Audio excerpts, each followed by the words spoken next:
बच्चों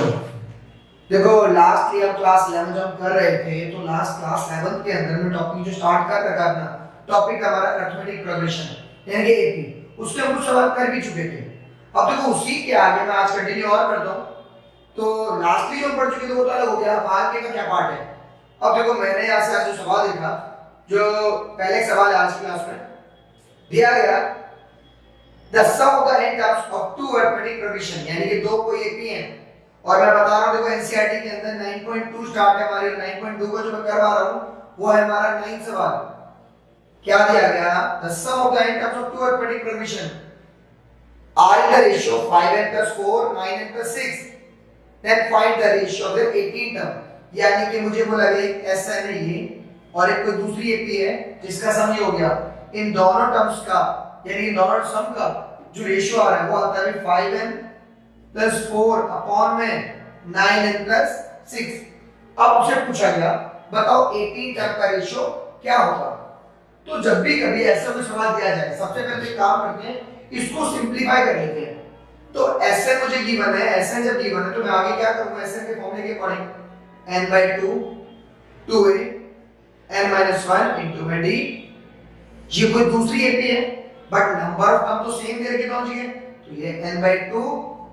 2a n - 1, इसका d हो गया कैपिटल में, किसके इक्वल है 5n + 4 अपॉन में 9n + 6। अब मुझे दिख रहा है ये और ये तो कट गया, क्या बचा 2a + n - 1 into में d, 2a + n - 1 into में d किसके इक्वल है 5n + 4 अपॉन में 9n + 6। अब क्या पूछा जा रहा है, पूछा गया 18 टर्म का रेशियो बताओ। कौन सी टर्म का, 18 टर्म का। जब भी कभी सम का रेशियो गिवन और टर्म्स का रेशियो निकालना तो करना क्या है, हम पुट कर देंगे n की जगह 2r - 1 और 2r - 1 का मतलब n की जगह आ जाएगा 2 into में 18 - 1, तो ये आ गया हमारे पास 2 36 - 1 n की जगह पुट कर देंगे कितना 35। अब तुम्हें क्या करना है, पूरी इक्वेशन में जहां भी n आ रहा है वहां पर 35 पुट कर दो और देखो क्या 18 का रेशियो निकलता है निकलता। तो मैंने यहां पुट किया 2a 35 - 1 into में d, 2a 35 - का 1 into में d किसके इक्वल है 5, n की वैल्यू क्या थी हमारी 35 + 4 9, n की वैल्यू 35 + 6। अब सिर्फ इसको सॉल्व करके देखना है क्या रेशियो आता है नहीं आता। तो हमारे पास ये क्या निकला है 2a + 35 में से बन गया तो 34d, 2a नीचे भी आ 34d किसके इक्वल है 5 की पास है 25 15 17 17 प्लस में 4 9 5 से 35 45 27 27 4 31 315 प्लस में 6। यहाँ भी 2 कॉमन है, यहाँ भी 2 कॉमन है तो मैंने 2 कॉमन निकाला a + 17d। यहाँ भी 2 कॉमन है, 2 कॉमन a + 17d इसके इक्वल आएगा, ये आ गया हमारा 179, ये कितना आ गया 321, 2 से 2 कट गया, क्या बचेगा a + 17d। अच्छा सीधा लिख दो, a + 17d हमें पता है a18, ये भी कितना हो गया a18, क्या रेशियो आया 179/321। तो जब भी कभी सम का रेशियो गिवन होगा टर्म्स का रेशियो निकालना है तो क्या करना है, मेरी बात ध्यान रखिए। देखो ध्यान रखिए 2 into में r - 1 और 2r, r का मतलब जिस टर्म की बात हो रही है, बात हो रही है 18 टर्म की, तो हमने 18 पुट करा 2 into 18 - 1। ठीक है, एक काम करो बेटा नोट कर लो, आप स्क्रीनशॉट ले सकते हो।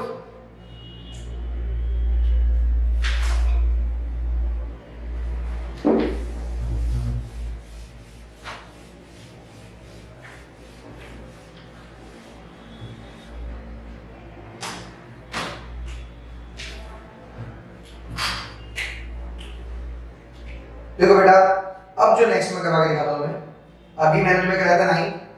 ठीक है। अब इससे अगला 10, ये बड़ा अच्छा सवाल है। क्या दिया गया, if the sum of the first p terms of an AP is equal to the sum of first q term, यानी कि 9.2 का 10th सवाल है, हमें बोला गया sum of the first p term यानी कि sp किसके इक्वल है, sum of the first q term के, और बोला गया find the sum of the first pq term, sorry p plus q term, यानी कि हमें क्या निकाल के दिखाना है, हमें निकाल के दिखाना है sp प्लस q की वैल्यू क्या होगी, और ये चीज गिवन है और तो कुछ दे नहीं रखा, इसी को यूज करके करना है। तो हमारे पास क्या बात हुई यहाँ पे, सम के बारे में, तो हम सम का फॉर्मूला लगाते हैं एक बार। तो देखो भाई sp, इसके लिए formula p by 2 2a p minus 1 into में d, यहाँ पर q के लिए formula q by 2 2a q minus 1 into में d, ये 2 से 2 बढ़ गया और तो सही नहीं, p से मल्टीप्लाई करते हैं अंदर में क्या आता है 2ap,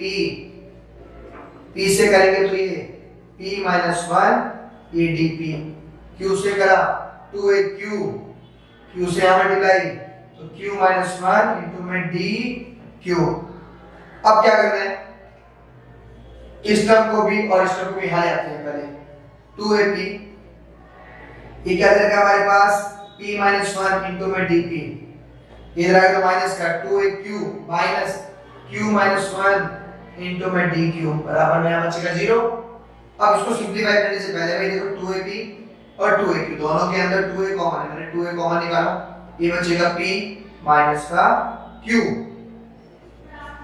यहाँ अंदर मल्टीप्लाई करते हैं तो क्या आएगा dp का स्क्वायर माइनस dp, यहाँ करते हैं तो माइनस dq का स्क्वायर माइनस माइनस प्लस, ये आ गया हमारे पास dq इक्वल टू 0। अब इससे आगे सॉल्व करते हैं, सिर्फ हमें करना है क्या है, जो जहां कॉमन निकल सकता है उनको निकालते हैं। तो ये तो हमारे पास है 2a p minus 1 sorry p minus q, यहां पर भी d है और यहां भी d है, मैंने d कॉमन निकाला p square minus q square,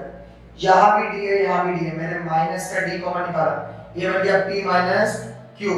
equal to 0। अब देखो भाई यहां से ना मैंने क्या करा, पहले यहाँ फॉर्मूला अप्लाई करा इसके लिए, बस ये तो सेम छोड़ दिया 2a p minus q plus d हमारा ये रहा a square minus b square का फॉर्मूला यानी कि p minus q और p plus q माइनस ये रहा ये d, ये p minus q हमारा चल ही रहा है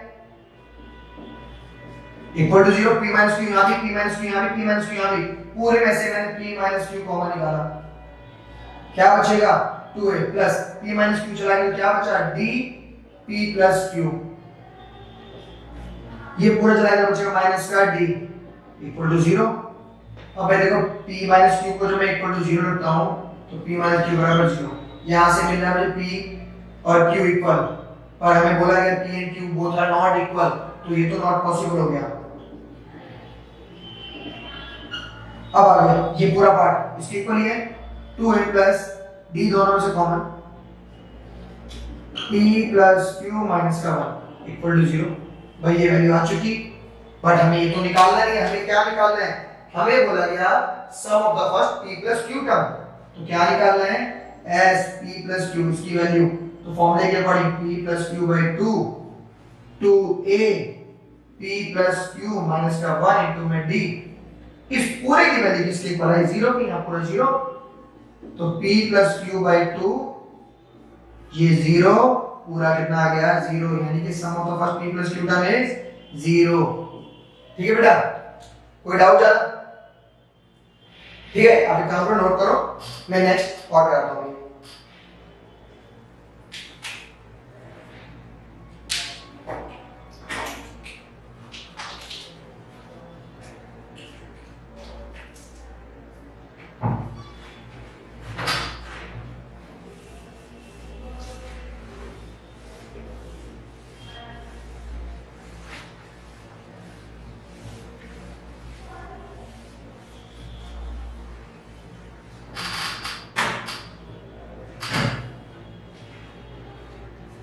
देखो बेटा,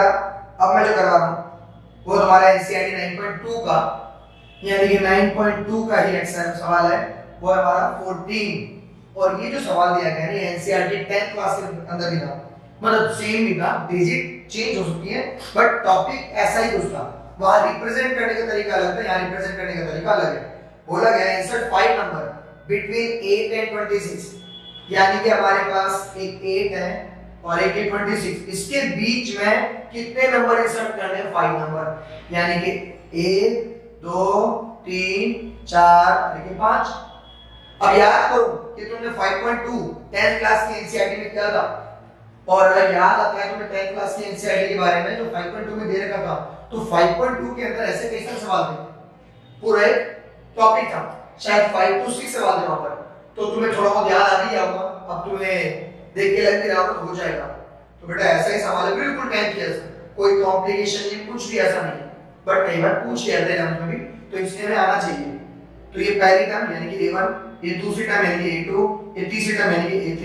ये चौथी यानी कि A4, ये पांचवी यानी कि A5, ये छठी यानी कि A6, और ये हो गई हमारी सातवीं यानी कि A7। तो हमें मिल गई A1 की वैल्यू 8 और A7 की वैल्यू 26। इस A7 को मैं लिख सकता हूं A plus 6D equal to 26। ये तो हम जानते हैं क्यों लिखते हैं, तो यहां से आगे A की वैल्यू कितनी है भाई हमारे पास? 8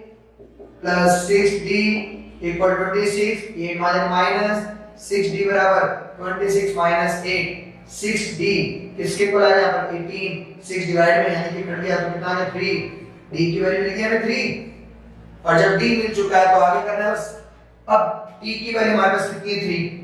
अब इस D की वैल्यू को यूज कर लेते हैं। देखो कितना सिंपल है, D की वैल्यू यूज करेंगे तो A2 कितना आ गया, A2 आ गया हमारे पास 8 plus 3, 8 plus 3 11, 11 plus 3 14, 14 plus 3 17, 17 plus 3 20, 20 plus 3 23। ठीक है बेटा, अब ये आप बाकी कर लीजिए, बाकी मैं नेक्स्ट क्लास में और आगे